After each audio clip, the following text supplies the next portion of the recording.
Hi, Glenn Martinez here at Olomana Gardens. These are 2 quarter horsepower pumps. They run 2.5 amps at 120 volts, and that's very economic. They're called artesian pumps because they're almost like having an artesian spring around. And what I wanted to show you here today is when you come out of a tank, we used to come out of the tank over here, out of the pump.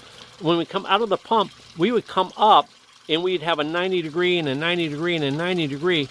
And I found out in this 2.5-inch pipe that every 90 degree was equal to a 1.5 foot of rise. So if you use 3 90s just to get over here to this point here, you would already have added in 1.5, 1.5, and 1.5, 4.5 feet ahead before you even started going uphill.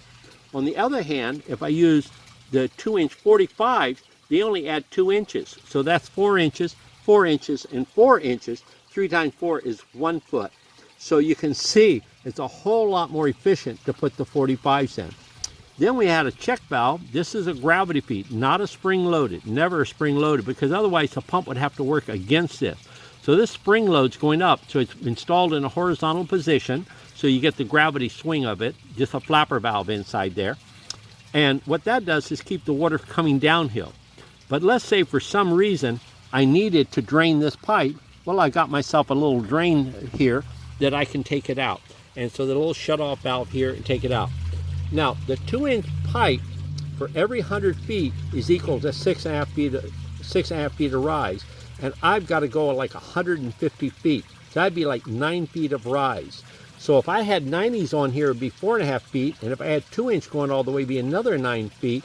Wow, I'd be pushing 14, 15 feet ahead, despite the fact that also the land between here, this land here, and where the fish tank is, it's about 12 feet. So 9 and 12, that would be 20, 21 foot ahead. So instead, what we do is we switch from this 2-inch here to 3-inch. And 3-inch is what goes up the mountain, okay? 3-inch is only like 4 inches ahead, I think it is, per 100 feet. Almost unmeasurable, okay? So essentially no loss there. So these pumps are able to pump their full capacity, and which is like 1,200 gallons an hour at this head. So it's it really behooves you to put the 45s, as you see over there, coming out, going around. Everything is 45s all the way around. Again, you see the check valve on that pump? It's on a horizontal, and you see the bleed off valve there? I can bleed it off. Also, if I needed pressurized water down here, if this is running, this is super pressurized water, okay? And good to go. Also, I want you to notice that we use the screws here. These are stainless steel self-tapping screws.